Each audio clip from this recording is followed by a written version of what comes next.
Hello, and welcome to Adapt or Die, Avoiding the Publishing Tar Pit. I'm one of the thousands of ancient scribosauruses that roamed the earth in the previous century during the Jurassic Journalism Era. We thrived since the Gutenberg age of ink and wood pulp from the mid-1400s to the late 1900s. Today we are on the brink of total extinction since the arrival of the Digitaurus Rex, Latin for King of the Digital Domain. So I am here to warn the doomed Scribosaurus generation that to survive, we must do the hard work of evolving into Digitaurus Rex.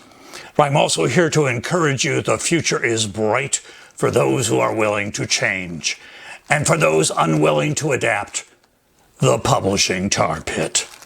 So here to tell you practical ways to assure your survival is an old dinosaur who is attempting to adapt to this new environment and avoid becoming fossil fuel.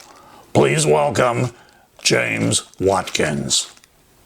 Thank you. That was Sarah, my pet Triceratops. I have to admit, I did grow up in the Jurassic Journalism Era with manual typewriters where cutting and pasting actually involved cutting and pasting, as well as noisy linotype machines that set print. And we sent our manuscripts out on reams of paper through the United States Postal Service, and then waited by an actual mailbox for news to come back on our self-addressed stamped envelopes. And we even included Social Security numbers on our cover letters. I know that sounds so prehistoric.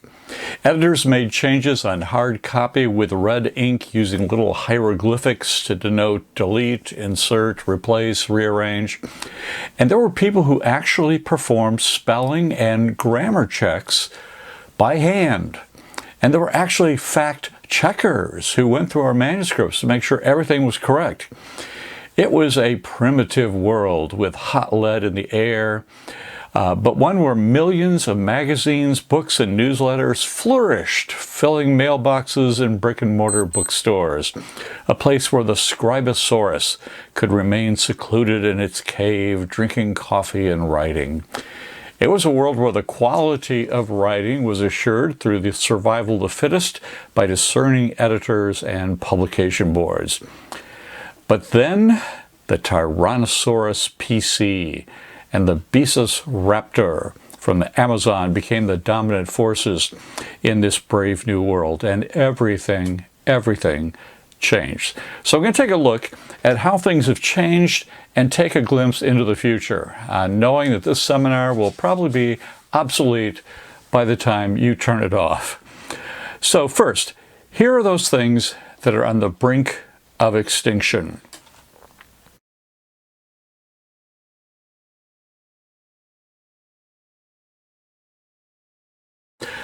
Ironically, publishers have deserted traditional media themselves. Less than 10% of print publishers say they get industry information primarily from magazines, and 70% look to online blogs and forums for the latest trends. So to break down the demise of print, we begin first with newspapers. Print newspapers peaked in 1973 at a circulation of around 63 million. That dropped to less than half in 2018 with 28 million. Television became the primary source of news beginning in the 1950s. It went beyond print paper with still and often grainy photos that arrived once a day in your bush. There were now audio and videos, and then cable network news, CNN, with 24-hour breaking news. But it was the meteoric explosion of the internet in the 1990s that assured the death of the newsprint and dinosaurs. More than 500 newspapers have been closed or merged in rural communities since 2004. And even large city papers have closed and merged. The other extinction is in Christian magazines. Christian magazines market has been hard hit. Long-standing magazines like Campus Life, the Christian Herald, Discipleship Journal, Eternity, Pray, plus many take-home papers have gone the way of the dinosaur. Just look at how the Christian Market Writer's Guide has shrunk. The classic book used to be about that thick, full of marketing possibilities. Now it's got about that much of marketing and about that much of writers' tips to make up for the bulk of the book. However, in the general market, since 2012, there's actually been a slight increase in the readership in the United States. But fear not, we're going to talk about emerging from this tar pit later. Let's move on to the endangered species. First of all, readers. And this is where a collective no rises from the audience. So 1, 2, 3, no! Yep, according to the NPD marketing group, people reported reading 9% less than the previous year. 1, 2, 3, no! Competing with reading is streaming TV, movies, music services, as well as podcasts. And of course, you need writers to provide that content. But here's the problem. The author-consumer ratio between writer and mass audience, it's like 1 and millions. However, because the average book in America sells about 500 copies, writer and book ratio is 1 in 500. So you need a lot more books out there to support writers. And currently, 2/3 of the population prefer watching the news, TV and internet, than reading it, even online. And Cisco predicts that 82% of all consumer web traffic will be video this year. Now, granted, the majority of that is going to be dance videos on TikTok and cute cats on Facebook. But people who read print and pixels are quickly becoming fossil fuel. As a result, the next category on the endangered species list are writers. 1, 2, 3, no. Media needs one writer for millions of people. Publishers need one writer for, hopefully, they consider 5,000 copies sold good for fiction and 10,000 copies sold for nonfiction. And here's another threat for the Scribosaurus' survival. With the rise of artificial intelligence, authors are increasingly being replaced by robots. Hasta la vista, writers. 1, 2, 3. No. Now, robots are good at writing content that's based on facts and pre-fed statistics. For instance, obituaries have always been fill in the blanks. You just add in the name, the hometown, survivors, time of visitation, the service. But robots are now writing the news. The Associated Press, in cooperation with CNBC, Yahoo, and other news sources, using an automated program called Wordsmith. And over 1,000 stories a month are now being produced in the last year and a half by computers. Most of the computer-written articles have been financial reports, which are very data-heavy already. But these programs can actually perform intricate algorithms that conform to writing rules of spelling and grammar of the Associated Press style book. And here's a not-so-fun fact. One robot wrote 10,000 Wikipedia articles in one day. So publishers can not only save money by downsizing the newsroom, but they can replace who's ever left with a robot who can write 10,000 stories a day. So watch for big news and content publishers to hire the Terminator. And there's another species that's also on the endangered list, and those are agents. As go writers, so go agents. Agents make their living taking the 10% or 15% out of the author's sales. They are sort of the parasites of the publishing world. No offense, I love my agent. But agents at one time were the T-Rexes of the publishing world because they held all the power in publishing. They were the almighty gatekeepers. You needed an agent to get a book. And so agents are facing a dual problem. First of all, with traditional publishing, there are fewer and fewer publishers producing fewer and fewer titles by fewer and fewer authors. So there are fewer contracts for them to get their 15%. And number two, with wannabe authors just giving up with the challenge they're facing, they are turning to self-publishing. And so there's no need for an agent, no need for a publisher. So another endangered species, because of that, is the traditional publisher. And as I mentioned, fewer and fewer publishers, fewer and fewer titles by fewer and fewer authors. In fact, more and more publishers are being bought up by huge corporations. For instance, Zondervan, Zonder Kids, Thomas Nelson, Tommy Nelson, W Publishing, Eminent Books are now under the HarperCollins Christian Publishing Group. Now, HarperCollins has 50 imprints and is owned by the one and only Rupert Murdoch from the News Corp and his tabloids. And despite this global book publishing industry being worth about $1.3 billion a year, it has experienced zero, that's zero, zip, zilch, zero growth in the last year, actually in the last 5 years. So it's not surprising there are more self-published books last year than traditionally published books. Self-published books have actually jumped 263% in just 5 years. And again, we'll talk more about that later. Another thing that's on the endangered species list is Facebook. It too is becoming an endangered species with its fake news and privacy concerns, its growing demographic being older and older and older.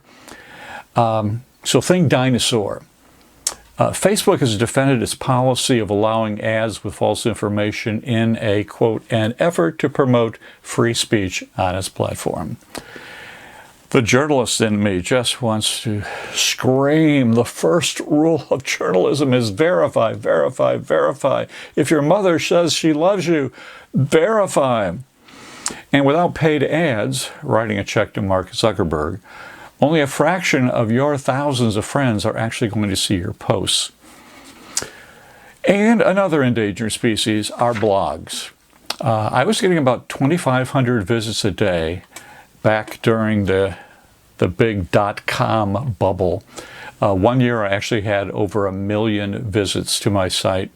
Today I'm lucky if I get 400 or 500 visits a day. And I think the things that have contributed to the demise is when everybody and their dog, literally dogs, have a blog or website, the market becomes hopelessly saturated. So even my own grand dog has its own Instagram account. Okay, so that's all the gloom and doom, because you don't want to die in the publishing tar pit, right? You want to adapt and thrive in this new era. So next, thriving species.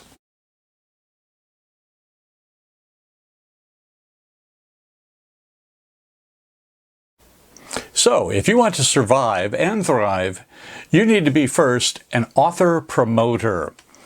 Now, these are authors who understand it is not enough to simply write a book. The days are gone with Grog writing on the walls of his cave and never venturing out. Those are gone. Publishers are expecting writers to do the heavy lifting of marketing.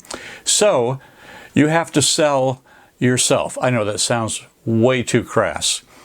And so if self-promotion turns you off, don't think of it as self-promotion. Think of it as message promotion, because the word message begins with the letters M-E, me.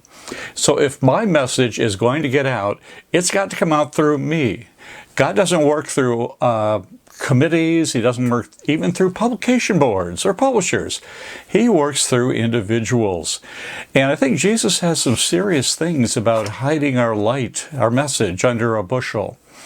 We had a little boy show up for children's church. I started out as a youth and children's pastor, brand new kiddo, and so we're singing, "This little light of mine, I'm gonna let it shine." And all of a sudden he belts out, Hide it under a bush, hell no, we're gonna let it shine. Oh, okay, I like your enthusiasm, but it's bushel. But we have to have that kind of attitude, that kind of enthusiasm. Hide our message under a bushel? Hell no. So, to survive the digital age, you'll need to be an author and a promoter. On social media, take a seminar on using Facebook, Instagram, Pinterest, Twitter. Then speak at your local churches, national events, women's groups, civic organizations. Build your reputation as a subject matter expert, as a SME. Those are the people that people contact. When I was writing a lot of books on sexuality for teenagers, I was always getting a call from local radio and TV stations wanting my opinion on something like handing out condoms at school or something like that. So I had become the subject matter expert. But I had a narrow niche. My environment was limited. And so those who are going to survive need to be a branded on. Now, author and promoters brand themselves. Now, that sounds very, very painful. So what exactly is a brand? It is what the audience expects from you. Ask yourself, what is your passion? This is my pat answer, okay? What is your passion? What gets you up in the morning? What are your affirmations? What are people saying about you? I like that article about. I loved your book on. You do a really good job with. Those are affirmations, and they tell you, give you some idea where your sweet spot is. And then finally, talents. How has God equipped you? So pat answers. Where's your passion, affirmation, and talents? Stay there. So authors and promoters are going to know their niche. And find something you're passionate about that has relatively low competition and that you can write content, because global consumption of content is increasing at an incredible rate. So that means the demand for content writers are increasing. And here's some practical things you can do to promote your work. A survey by BookBee revealed that 80% of most successful authors began promoting their books before they began writing their book. Have an online contest for the title of your book. I've done that for the last 2 books. Use your social media to be a focus group for your ideas. Ask for suggestions for character names. Promise to name a character after the winning character name is. Post online articles about your subject.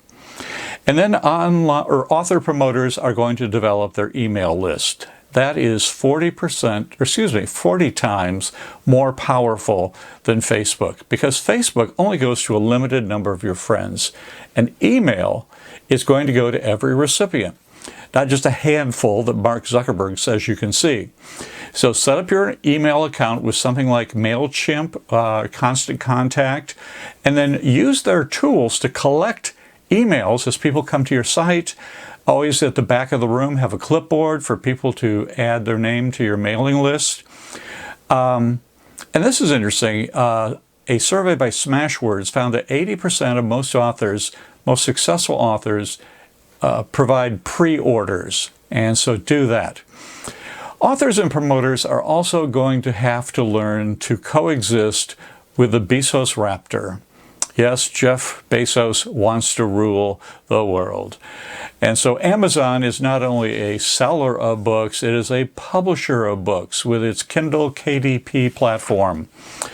Bezos tells us that in 2018, Amazon paid 1,000 authors over $100,000 for their books. Now, in all honesty, I hate Amazon. It has put thousands of bookstores out of business, local bookstores out of business. It's one of the largest distributors of pornography and books about incest and pedophilia. It exploits authors and publishers by buying skid loads at books at crippling discounts. Now, if you have a book contract, you may notice that there's a clause in there that if your book sells less than 50%, you don't get royalties on that. And so if Bezos is selling your books for less than half the retail value, you're not going to get royalties on there. And worse, if you want to have your book have good visibility on Amazon, you have to pay to play with the Amazon marketing service. You want to go to Amazon and check out what they do offer. I personally don't think it's worth the money, but you may want to look and check it out. It's by cost per click, so you can set your budget. So something worth looking into. I'm uncomfortable with it. Now, another thing that's going to thrive, not only author promoter, but self-publishing authors. It is showing no sign of slowing down. Between 2016 and 2018, the number of self-published print books was 400,000, much bigger than traditional publishing. Majority of these books were published on Amazon's Kindle Direct Publishing. It allows anyone to produce a print book or ebook through their free service. Now that means that anyone who wants to can publish a book that's available to the entire Amazon catalog. And even my two oldest grandkids have books on Amazon. And since 80% of people surveyed feel that they have a book inside of them, the number of self-published books is going to continue to skyrocket. For instance, J.K. Rowling, she had a little series called, Harry Potter. She is self-publishing now. So she gets all the profits, not her agent, not her publisher, but she is self-publishing. Now, an important caveat, self-publishing is free, but it can cost you dearly. First of all, it can prevent publishers from picking up your book. It used to be that you could self-publish your book, establish there was a market, and then a publisher would pick it up. Think The Shack, think The Christmas Box. I've had 3 books that royalty traditional publishers have picked up that were initially self-published. That is not the case now. For some reason, publishers shy away from anything that's already been self-published. Number 2, it can really hurt your reputation. If it has a poor cover design, poor interior, if it's not been professionally edited, it's going to hurt you. It is the survival of the fittest in self-publishing as well. And so you're going to need a professional editor and a designer. Abraham Lincoln wrote, "A man who is his own lawyer has a fool for a client." I would paraphrase that, a woman who is her own editor has a fool for a client, because you don't see your own errors. We'll talk more about editor qualifications a little bit, but you can hire these professionals and then do it yourself through Kindle Direct Publishing. I like lulu.com, Lulu.com. There are others out there. Or you can go to a full-service publisher, self-publisher, like ACW Press. You just provide them with a manuscript. They do the cover. They do the interior. They throw in a free ISBN. I would highly recommend them. They are ethical. I worked for them for 15 years. They're ethical. They're economical. So acwpress.com. Tell them Jim Watkins sent you. And like any ecosystem, there are predators. There are a lot of scams in self-publishing, and you need to be careful. You need to thoroughly investigate them. I have a whole article on self-publishing, and it lists some of the warnings you need to look out for. So go to my website, jameswatkins.com, type in the search box, self-publishing. You'll find like 7 warnings that you need to be aware of before you become scammed. Now, the next thing is also thriving in this brave new world are editors. And editors can have a steady supply of work if these self-published numbers continue to rise. And as I mentioned, it is professional suicide if you try to put out a book without a professional editor. Now, unfortunately, any former English teacher, anyone, can claim that they are a freelance editor. So I would go to Christian Editor Network. It's christianeditornetwork.com. And I spoke at their PenCon conference last year. I can vouch these people, who are all Christian professional editors, are indeed professional. They're ethical and they are credible. You can also, on Christian Editor Network, sign up for online classes to help you become a freelance writer or editor. And to be absolutely honest with you, probably half my income comes from editing, then a quarter from speaking, and then just 1/4 from writing. So it's a good way to have a consistent income between those contracts. Now, let's talk about the new environment.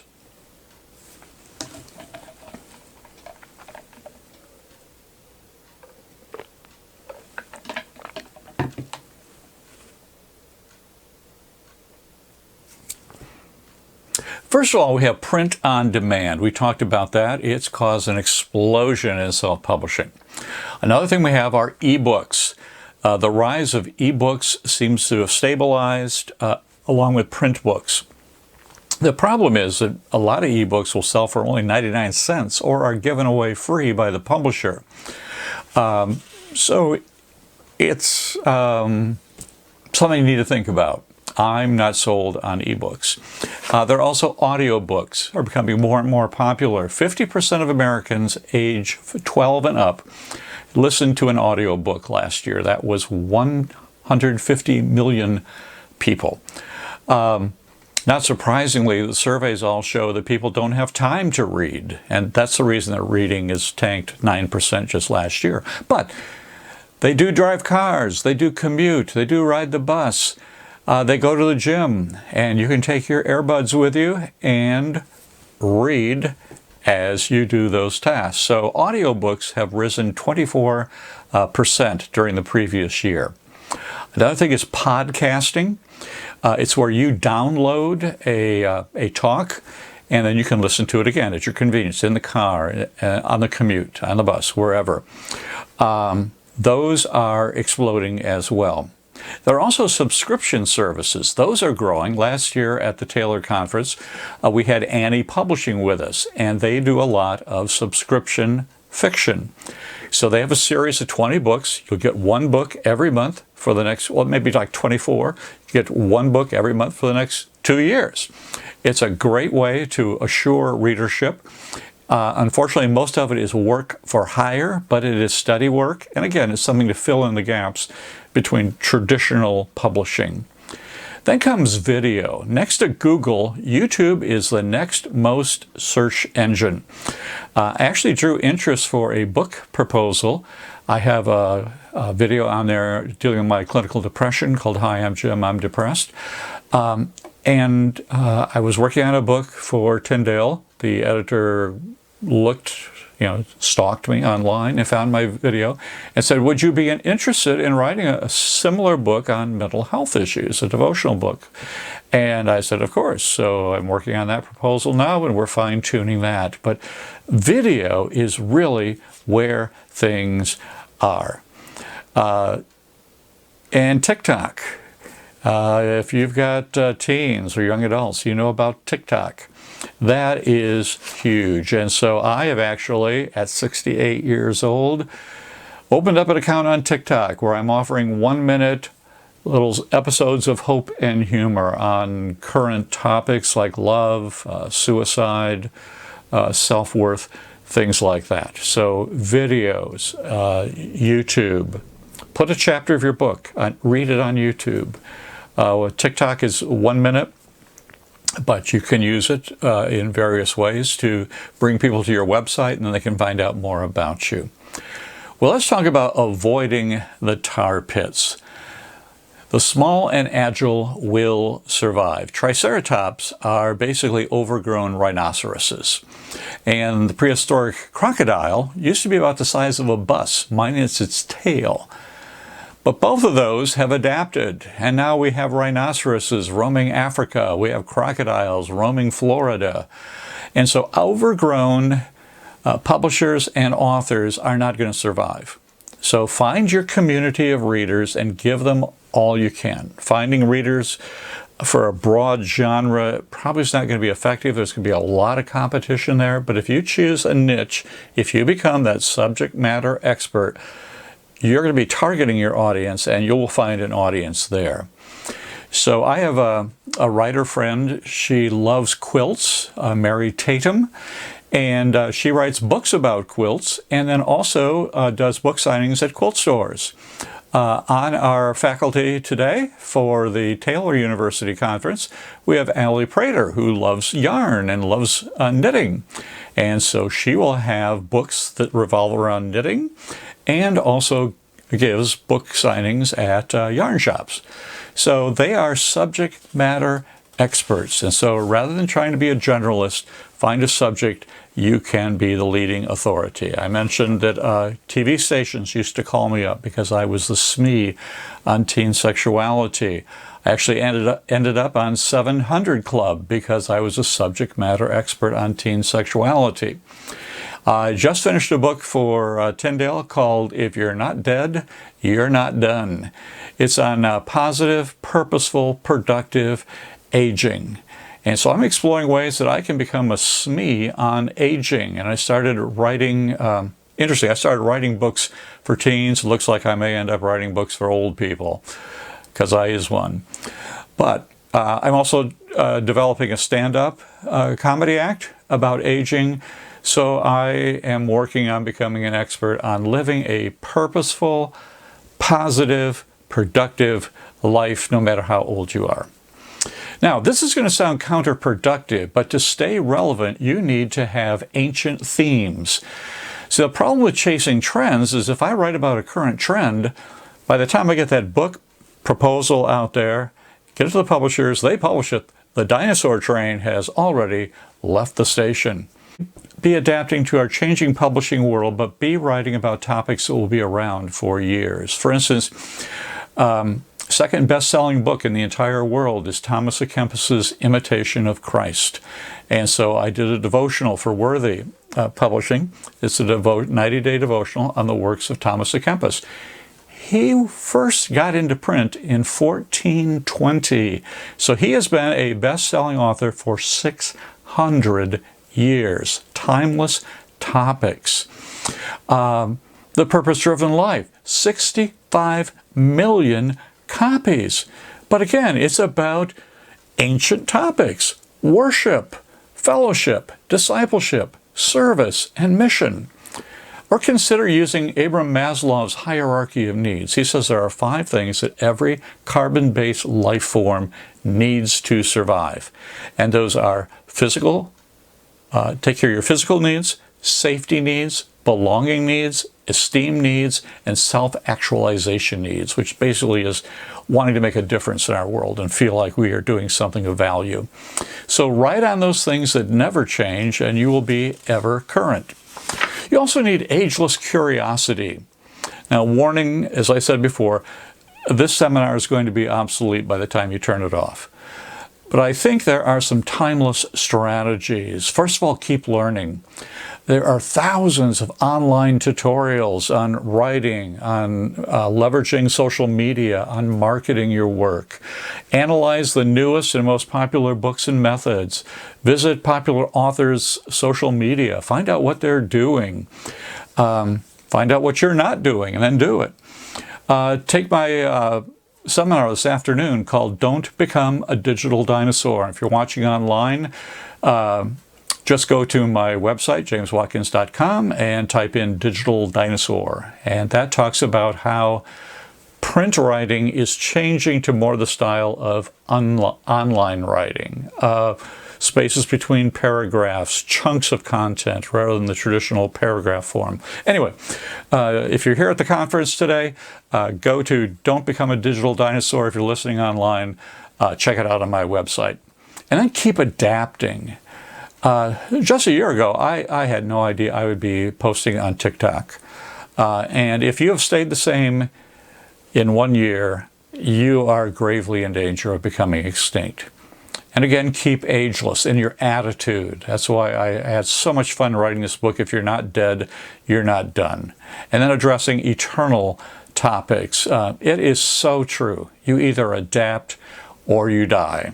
And like I said, the Triceratops is just basically an overgrown rhinoceros. And that's why we had Sarah this morning. She has adapted. She's become smaller and more agile.